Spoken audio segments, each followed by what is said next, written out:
एवा की friend Brigid का पूरा नाम ब्रिजिट वॉन एशबर्ग था और वो एल्डोरा नाम के एक छोटे से यूरोपियन किंगडम की प्रिंसेस थी। एल्डोरा के किंग ब्रिजिट के ग्रैंडफादर एडवर्ड थे। इन केस अगर एडवर्ड की डेथ हो जाती है तो ये किंगडम ब्रिजिट के बड़े भाई निकोलाई को मिलना था और निकोलाई के बाद एल्डोरा किंगडम की हकदार ब्रिजिट ही थी। ब्रिजिट थेयर यूनिवर्सिटी में सीनियर थी।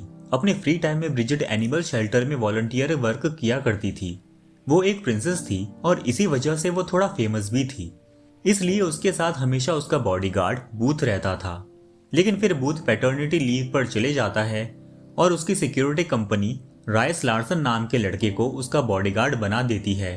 जब ब्रिजिट राइस को देखती है तो उसे वो बहुत अट्रैक्टिव लगता है। राइस ब्रिजिट से कहता है कि वो एक सक्सेसफुल बॉडीगार्ड है क्योंकि वो अपने क्लाइंट्स के साथ पर्सनली इन्वॉल्व नहीं होता है। वो कहता है कि मेरे पिछले सभी क्लाइंट्स अभी तक जिंदा हैं क्योंकि वो मेरी सारी बातें फॉलो किया करते थे और अगर तुम्हें भी सेफ रहना है तो तुम्हें भी मेरी सारी बातें फॉलो करनी होंगी। ये सुनकर ब्रिजिट को अच्छा नहीं लगता और वो उसे डिसलाइक करने लगती है। ब्रिजिट राइस की बात नहीं सुनती थी, इसलिए राइस को लगता था कि ये उसकी सबसे टफेस्ट क्लाइंट होने वाली है। ब्रिजिट राइस को अपने साथ बार में भी लेकर जाती है जहां राइस उसे दूसरे लड़कों से प्रोटेक्ट करता है। ब्रिजिट राइस को अपनी फ्रेंड्स जूल्स, स्टेला और एवा से भी मिलवाती है। वहां पर एवा राइस को अपने बॉयफ्रेंड एलेक्स से भी मिलवाती है। जब राइस ब्रिजिट को डांस करता हुआ देखता है तो उसे वो अच्छी लगने लगती है, लेकिन ब्रिजिट उसकी क्लाइंट थी इसलिए वो सोचता है कि वो अपनी फीलिंग्स को कंट्रोल करेगा। अब ब्रिजिट और राइस एक तरह से एक साथ ही रहने लगे थे। एक दिन ब्रिजिट राइस को बताती है कि हम कुछ दिन के लिए एल्डोरा की कैपिटल सिटी एथनबर्ग जा रहे हैं। एथनबर्ग पहुंचकर ब्रिजिट सबसे पहले अपने पेरेंट्स की ग्रेव पर जाती है। ये देखकर राइस को लगता है कि ब्रिजिट को बचपन से ही पेरेंटल लव नहीं मिला है। इसके साथ ही राइस अपना पास्ट भी याद करने लग जाता है जब वो नेवी सील था और उसने अपने फ्रेंड्स को वहां पर खो दिया था। उसे अपने बॉस और फ्रेंड क्रिश्चियन हार्पर की भी याद आती है। क्रिश्चियन अभी जिंदा था और साइबर सिक्योरिटी एक्सपर्ट था। राइस उसी की सिक्योरिटी एजेंसी में काम करता था। तभी सेमेट्री पे एक फोटोग्राफर ब्रिजिट की पिक्चर्स लेने लग जाता है। राइस उसका कैमरा तोड़ देता है। ब्रिजिट कहती है ये फोटोग्राफर बहुत बेकार न्यूज़पेपर के लिए काम करता है। वॉशिंगटन डीसी वापस आकर ब्रिजिट राइस से कहती है कि वो एक कॉन्सर्ट में जाना चाहती है, लेकिन राइस ये कहकर उसे वहां जाने से मना कर देता है कि ये कॉन्सर्ट एक सेफ जगह नहीं होगी। लेकिन फिर भी ब्रिजिट राइस को बिना बताए अपनी फ्रेंड एवा के साथ कॉन्सर्ट में चली जाती है। लेकिन वहां पर एलेक्स के अंकल इवान वॉल्कोव एवा और ब्रिजिट का किडनैप करवा देते हैं। राइस ब्रिजिट का मोबाइल ट्रैक करके उसे बचा लेता है। राइस ब्रिजिट को कहता है कि तुम बिना बताए कॉन्सर्ट में चली गई थी और इस बात पे उन दोनों की लड़ाई हो जाती है। लेकिन लड़ाई करते टाइम वो दोनों ये देखते हैं कि वो दोनों एक दूसरे की तरफ अट्रैक्ट हो रहे हैं। तब ब्रिजिट कहती है मैं एक ही कंडीशन पर तुम्हारे ऑर्डर फॉलो करूंगी कि तुम मेरे फोन से ट्रैकिंग डिवाइस रिमूव कर दोगे। राइस ऐसा करने को रेडी हो जाता है। इसके बाद राइस ब्रिजिट को उसकी फ्रेंड्स के साथ म्यूजिक फेस्टिवल में जाने से भी मना कर देता है। तब ब्रिजिट की फ्रेंड्स राइस के साथ मिलकर ऐसा अरेंजमेंट करती है कि ब्रिजिट अपने घर में ही टीवी पर राइस के साथ म्यूजिक फेस्टिवल देख लेती है। इस टाइम ब्रिजिट और राइस एक दूसरे की तरफ अट्रैक्शन फील करते हैं।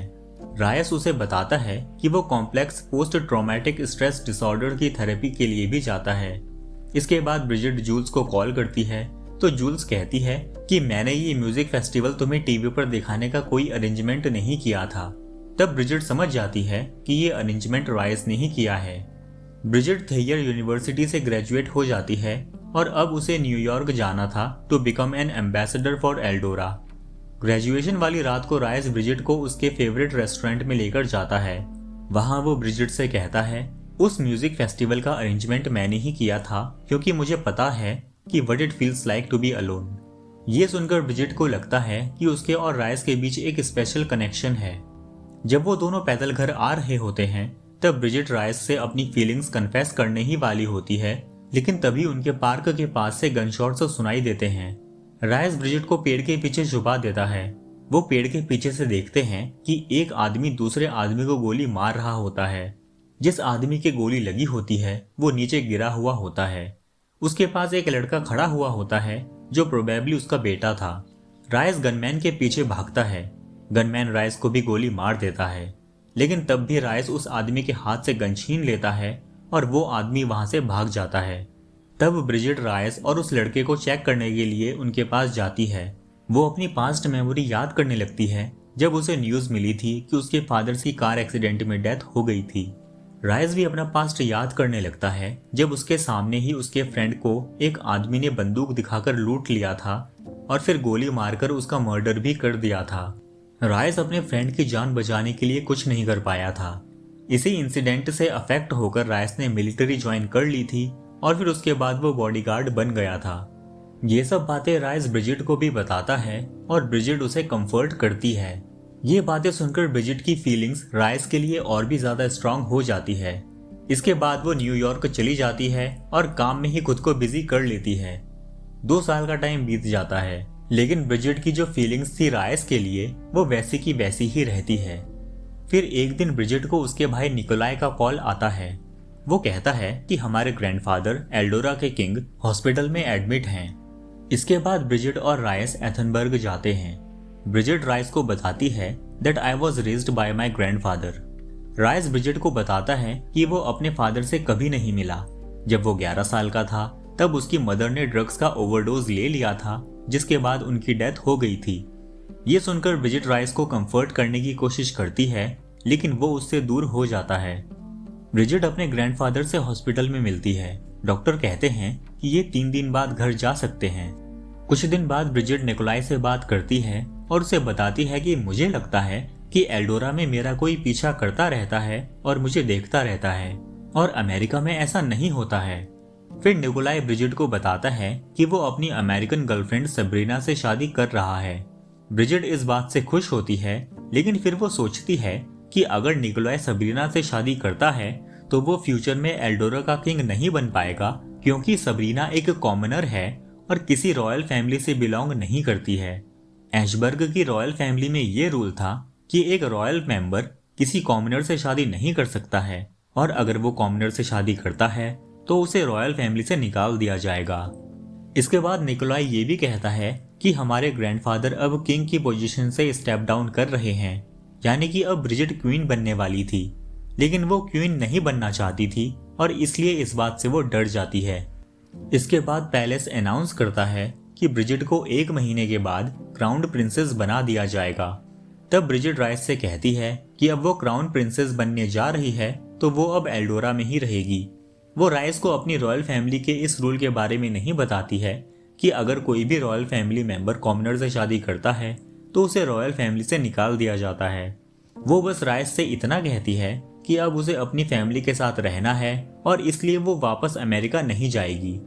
इस पर राइस कहता है, अब तुम्हें मेरी जरूरत भी नहीं है, तुम्हें पैलेस के गार्ड्स प्रोटेक्ट कर सकते हैं।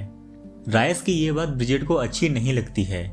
वो सोचती है कि अगले 1 महीने तक वो बिना किसी रेस्ट्रिक्शंस के अपनी लाइफ जिएगी और राइस की बात भी नहीं सुनेगी। कुछ काम के लिए ब्रिजिट और राइस वापस अमेरिका आ जाते हैं। एक शाम ब्रिजिट और राइस एक पार्टी में जाते हैं। वहां पर राइस देखता है कि ब्रिजिट एक ऐसे लड़के से फ्लर्ट कर रही है जिसे वो पसंद नहीं करती। ये राइस को अच्छा नहीं लगता और वो उस लड़के को डराकर वहां से भगा देता है। वो ब्रिजिट को भी घर चलने को कहता है। ब्रिजिट को गुस्सा आया हुआ होता है और वो ड्रंक भी थी। वो राइस से पूछती है, क्या तुम मेरी सभी डेट्स को ऐसे ही डराकर भगा देते हो क्योंकि तुम मुझे लाइक करते हो? तब राइस एडमिट कर लेता है that yes I like you and I want to sleep with you. इस पर ब्रिजिट कहती है, I also want to have sex with you. इस टाइम ब्रिजिट ड्रंक थी तो राइस को ये नहीं पता था कि ब्रिजिट सच में उसके साथ सेक्स करना चाहती है या फिर वो बस ड्रिंक करने की वजह से ही ऐसा बोल रही है। इसलिए राइस ब्रिजिट से पूछता है, तुम किस बात को लेकर परेशान हो? ब्रिजिट कहती है, 1 हफ्ते के बाद मुझे क्राउन प्रिंसेस बना दिया जाएगा और उसके बाद मैं नॉर्मल लाइफ नहीं जी पाऊंगी। मेरी बकेट लिस्ट में 4 चीजें हैं जो मैं करना चाहती हूँ। Number 1, go to some place where no one knows who I am. Number 2, do nothing all day. Number 3, do something dangerous that gives me an adrenaline rush. And number 4, have an orgasm that someone else initiates.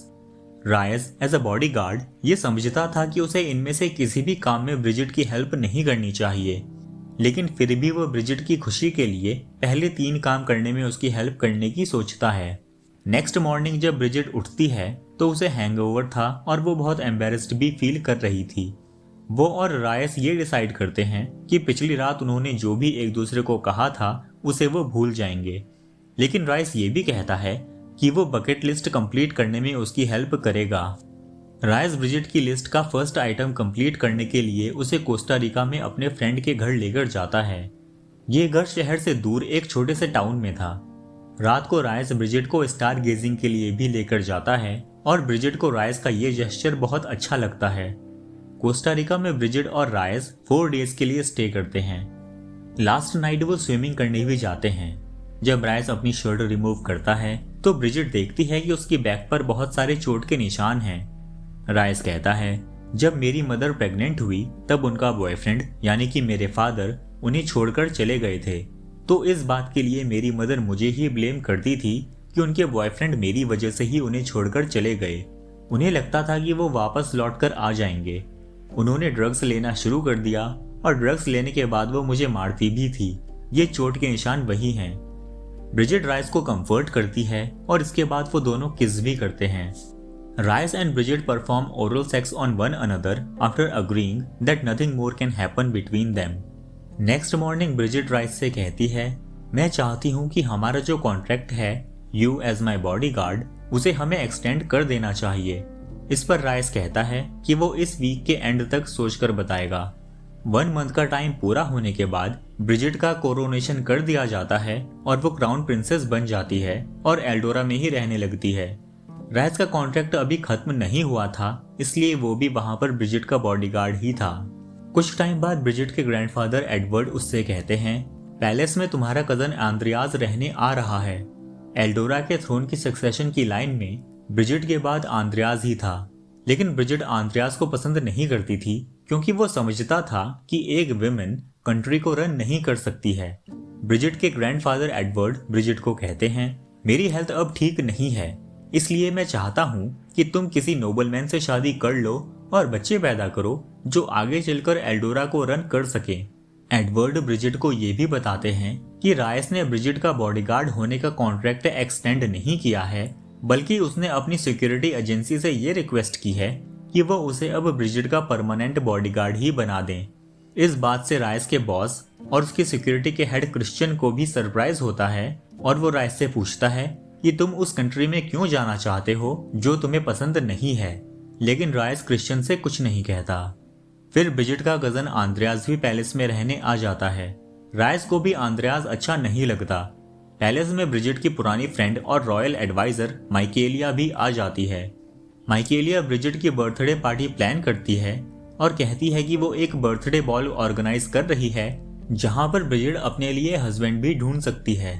उस time rice को यह भी पता चलता है that Brigitte is looking for a husband. ये बात rice को अच्छी नहीं लगती कि ब्रिजिट किसी और से शादी करने की सोच रही है। इस बात पे उन दोनों की लड़ाई हो जाती है और उन दोनों को लड़ते हुए आंद्रियाज देख लेता है। आंद्रियाज के जाने के बाद रायस ब्रिजिट से कहता है कि कोस्टा रिका में उन दोनों के बीच जो कुछ भी हुआ था उसके बारे में किसी को पता नहीं चलना चाहिए। अपनी बर्थडे बॉल में ब्रिजिट अलग अलग लड़कों के साथ डांस करती है। रायस ब्रिजिट को उसकी एक पिक्चर गिफ्ट करता है जो रायस ने ही कोस्टा रिका में ड्रॉ की थी। ये गिफ्ट ब्रिजिट को बहुत अच्छा लगता है। इसके बाद वो Stephen the duke of Holstein के साथ डांस करने लगती है। बॉल में लॉर्ड अर्ल हॉल भी आया हुआ था जो पार्लियामेंट में स्पीकर था। अर्ल हॉल ब्रिजिट से कहता है कि उसे क्वीन नहीं बनना चाहिए, लेकिन रायस उसे डराकर वहां से जाने को कह देता है। कुछ दिन बाद Brigitte duke of Holstein Stephen के साथ डेट पर जाती है। स्टीफन और ब्रिजिट आइस स्केटिंग करने लगते हैं और रायस को जेलसी फील होती है, लेकिन जब ब्रिजिट उसे बताती है कि स्टीफन की मदर बीमार है और वो कुछ वीक्स के लिए अपने टाउन जा रहा है तो रायस को अच्छा लगता है। जब ब्रिजिट और रायस पैलेस आ रहे होते हैं तो उन्हें रास्ते में आंद्रियाज भी मिलता है। आंद्रियाज ब्रिजिट से कहता है कि मैं और लॉर्ड अर्ल हॉल अब साथ ही काम करेंगे। उसी रात रायस को क्रिश्चियन का कॉल आता है और वो उसे बताता है कि उनका एक क्लाइंट मिसिंग है। रायस समझ जाता है कि कुछ तो गलत हो रहा है, लेकिन क्या गलत हो रहा है ये उसे पता नहीं चलता। अब ब्रिजिट और स्टीफन डेट करने लग जाते हैं। एडवर्ड ब्रिजिट से पूछते हैं कि उनका रिलेशनशिप किस ओर जा रहा है ताकि वो मीडिया को ये बता सकें कि स्टीफन ही ब्रिजिट का फ्यूचर हस्बैंड होगा। पैलेस की प्रेस सेक्रेटरी एलिन भी ब्रिजिट और स्टीफन की पिक्चर्स पब्लिक करने की सोचती है। ब्रिजिट को स्टीफन अच्छा लगता था, लेकिन उसे ऐसा लगता था कि उनके बीच केमिस्ट्री नहीं है। एक दिन ब्रिजिट राइस से पूछती है, तुम वापस एल्डोरा क्यों आए हो? राइस कहता है, मुझे पता है हम कभी साथ नहीं रह सकते, लेकिन फिर भी मुझे तुम्हारे करीब रहना अच्छा लगता है। ब्रिजिट भी राइस को लाइक करती थी, लेकिन वो ये भी सोचती है कि उनका रिलेशनशिप इम्पॉसिबल है। कुछ वीक्स के बाद ब्रिजिट एल्डोरा के टूर पर जाती है, अपनी कंट्री के लोगों से मिलने के लिए और अपनी पब्लिक इमेज को बूस्ट करने के लिए। टूर पर राइस ब्रिजिट से कहता है, मुझे एल्डोरा इसलिए पसंद नहीं है क्योंकि मेरे फादर भी एल्डोरा से ही बिलोंग करते थे और उन्होंने मेरी मदर से प्रॉमिस किया था कि वो उन्हें भी एक दिन एल्डोरा लेकर जाएंगे। और जब मैं नेवी में था तब हमारे साथ एल्डोरा सोल्जर्स का एक ग्रुप भी था जिन्होंने मिशन के टाइम पे बहुत गलतियां कर दी थी, जिसकी वजह से मेरे बहुत से फ्रेंड्स मारे गए थे। इसके बाद राइस और ब्रिजिट क्लोज आते हैं और एक दूसरे को छोटा सा किस भी करते हैं। वो दोनों ये भी डिसाइड करते हैं कि वो रात को गजीबो के पास मिलेंगे। रात को गजीबो में जाकर राइस और ब्रिजिट सेक्स करते हैं और राइस को ये लगने लगता है कि उसे ब्रिजिट से प्यार हो गया है। एल्डोरा टूर से वापस आने के बाद ब्रिजिट ये कहती है कि वो एक सिटीजन लेटर्स प्रोग्राम स्टार्ट कर रही है जिससे वो एल्डोरा के लोगों की प्रॉब्लम्स को समझ सके और उन्हें सॉल्व कर सके। लेकिन ये citizen letters programme Earl Hall को अच्छा नहीं लगता क्योंकि वो एक पॉलिटिशियन था और वो चाहता था कि चीजें उसके अकॉर्डिंग ही रन हो। अब ब्रिजिट और राइस ब्रिजिट के ऑफिस में ही सेक्स करने लगे थे। One day when she and Rice are having sex in Bridget's office, Michaelia nearly catches them. When Rice leaves, Michaelia mentions how awful it is that his status as a commoner prevents Bridget from dating him. जिस दिन Brigid का day of होता था उस दिन वो hotel में भी जाते थे और एक साथ टाइम स्पेंड करते थे। ब्रिजिट कहती है, जब मेरी मदर मुझे बर्थ दे रही थी उसी टाइम लेबर में उनकी डेथ हो गई थी, इसलिए मुझे लगता है कि उनकी डेथ के लिए मैं ही रिस्पॉन्सिबल हूँ। जब वो होटल से बाहर आ रहे होते हैं तब उन्हें स्टीफन मिल जाता है। स्टीफन के साथ मेलिन नाम की लड़की भी थी। फिर स्टीफन मेलिन के कहने पर ब्रिजिट को निकोलाई की शादी में अपने साथ एज अ डेट चलने को पूछता है और बाय ऑब्लिगेशन ब्रिजिट हाँ भी बोल देती है। लेकिन उसे ऐसा भी लगता है कि स्टीफन और मेलिन के बीच कुछ चल रहा है। इसके बाद ब्रिजिट ये सोचने लग जाती है कि अगर उसे राइस जो एक कॉमनर है उससे शादी करनी है तो उसे रॉयल मैरिजेस लॉ रिपील करना होगा। ब्रिजिट माइकेलिया से कहती है कि उन्हें रॉयल मैरिजेस लॉ में कुछ चेंजेस करने चाहिए, लेकिन माइकेलिया कहती है कि पार्लियामेंट में इस इशू को इंट्रोड्यूस करने के लिए उन्हें लॉर्ड अर्हॉल जो पार्लियामेंट स्पीकर हैं उससे परमिशन लेनी पड़ेगी और इस मोशन को पास करने के लिए उन्हें 3/4 पार्लियामेंट मेंबर्स के वोट भी चाहिए होंगे। एक रात आंद्रेयास राइस के गेस्ट रूम में जाता है और कहता है, मुझे तुम्हारे और ब्रिजिट के रिलेशनशिप के बारे में पता है और ब्रिजिट के लिए यही ठीक होगा कि वो फ्यूचर में क्वीन ना बने क्योंकि मैं खुद किंग बनना चाहता हूँ। निकोलाई और सबरीना के वेडिंग रिसेप्शन के टाइम ब्रिजिट और राइस एक रूम में जाते हैं और सेक्स करते हैं। जब वो वेडिंग रिसेप्शन में वापस आ जाते हैं तो माइकेलिया ब्रिजिट से कहती है कि आंद्रेयास तुम्हें ढूंढ रहा था। इसके बाद ब्रिजिट के मोबाइल पर एक ईमेल आता है। इस ईमेल में लिखा था, not careful enough your highness, और इसमें ब्रिजिट और राइस की सेक्स टेप का वीडियो भी अटैच्ड था। ब्रिजिट को इसके बाद कोई ईमेल नहीं आता और ना ही वो किसी को इसके बारे में बताती है। फिर एक दिन वो देखती है कि एक न्यूज चैनल पे उसके और राइस के अफेयर की न्यूज आ रही है। ये न्यूज चैनल उनकी कुछ पिक्चर्स भी शो कर रहा था। फिर भी ब्रिजिट को थोड़ा रिलीफ मिलता है कि कम से कम ये उनकी सेक्स टेप की बात तो नहीं कर रहे हैं। ब्रिजिट को किंग्स ऑफिस में बुलाया जाता है जहां पर वो एडमिट कर लेती है कि उसका और राइस का अफेयर चल रहा है। इसके बाद एडवर्ड राइस का कॉन्ट्रैक्ट टर्मिनेट कर देते हैं। एडवर्ड ब्रिजिट को राइस से मिलने से मना करते हैं, लेकिन ब्रिजिट कहती है कि अब वो थक चुकी है कि दूसरे लोग उसे हमेशा बोलते रहते हैं कि उसे क्या करना चाहिए और क्या नहीं, इसलिए वो राइस से जरूर मिलेगी। इसके साथ ब्रिजिट ये भी कहती है कि वो रॉयल मैरिजेस लॉ रिपील करेगी, लेकिन ये सुनकर एडवर्ड को हार्ट अटैक आ जाता है।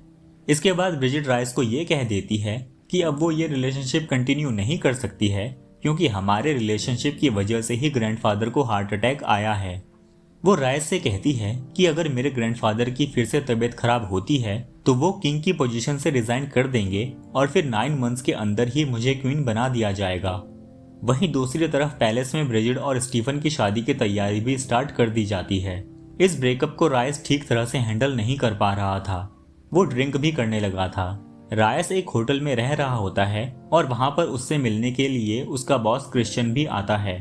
रायस क्रिश्चियन के सामने एडमिट कर लेता है कि हाँ, मैं ब्रिजिड से प्यार करता हूँ। इसके बाद क्रिश्चियन कहता है, मुझे पता है तुम्हारे और ब्रिजिड की पिक्चर्स किसने लीक की हैं। इसके साथ ही क्रिश्चियन रायस को एक एनवेलप भी देता है जिसमें रायस के फादर और ब्रदर से रिलेटेड इंफॉर्मेशन थी।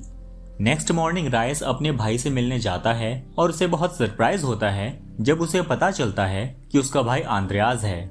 लेकिन आंद्रेयास को ये बात पहले से ही पता थी कि रायस उसका भाई है। आंद्रेयास ने ब्रिजिड और रायस का बैकग्राउंड चेक किया था, तब उसे ये पता चला था कि उसके और रायस के फादर एक ही आदमी हैं, जिसका नाम है लॉर्ड अर्हॉल। यानी कि रायस और आंद्रेयास दोनों हाफ ब्रदर्स थे और ये बात अर्हॉल को भी नहीं पता थी। अभी तक ये बात सिर्फ आंद्रेयास को ही पता थी और अब उसने रायस को भी बता दिया था।